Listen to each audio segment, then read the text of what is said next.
The Gospel of Mark contains 3 passion and resurrection predictions. These are found in the section of the way and are in chapter 8 verse 31, chapter 9 verse 31, and chapter 10 verses 32 to 34. Our gospel text of today, which is from Mark chapter 9 verses 30 to 37, contains the second passion and resurrection prediction. There are 3 parts that we can reflect on in these verses. And the first is the kind of Messiah that Jesus says he has come to be. We would enjoy and we would possibly like Jesus to be a warrior Messiah. To be a Messiah who defeats his enemies with violence. To be a Messiah who would overthrow those who oppose him. To be a Messiah who would not listen to another point of view, but who would rule with a mighty arm. And yet Jesus explicates in the verses of today who and what he is. He speaks about himself as being delivered into the hands of humans who he says will put him to death. However, because he is a Messiah who gives himself up, God will not give up on him. And that's why Jesus adds in this prediction, which is not merely a passion prediction, but a passion and resurrection prediction, because Jesus never predicts his passion without in the same breath also predicting his resurrection. And so therefore, even though he will be delivered into human hands and be put to death, Jesus is emphatic that he will rise again on the 3rd day.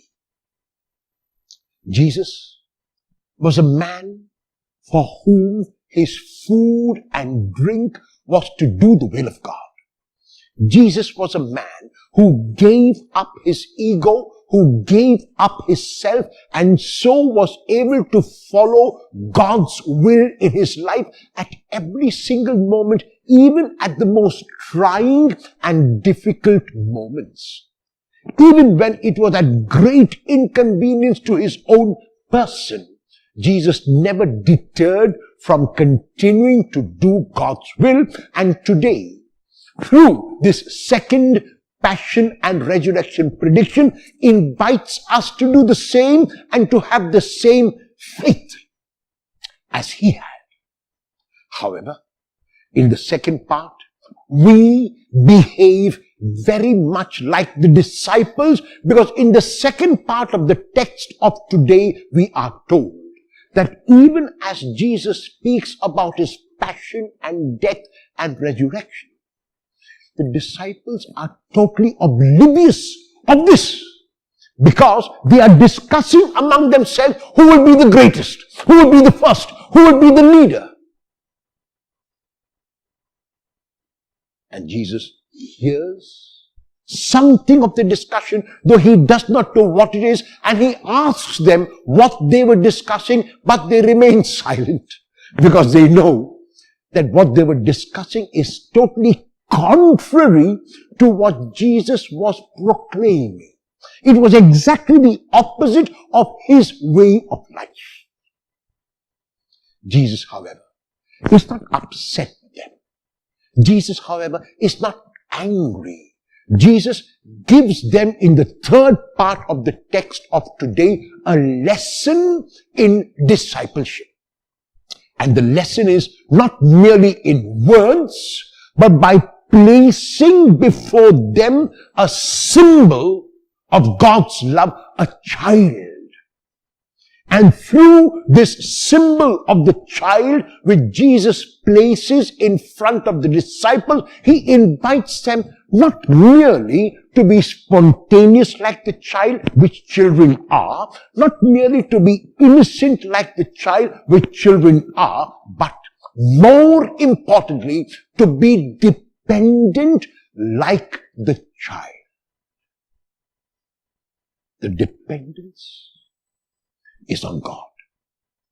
And that is why in the only prayer which Jesus taught his disciples, Matthew chapter 6, verses 7 to 13, Luke chapter 11, verses 2 to 4, Jesus asks us to be dependent on the Father for something as magnificent and stupendous as the kingdom, but also for something as mundane and regular and ordinary as bread.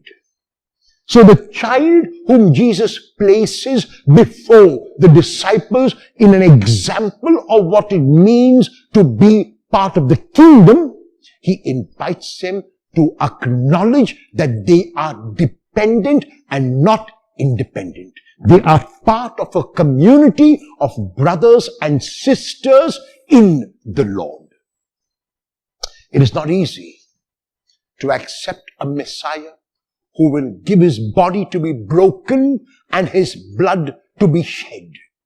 But the fact is that this is the Messiah we have, who invites us to do the same. Will you hear the invitation of Jesus not merely with the ears of your head, but with the ears of your heart?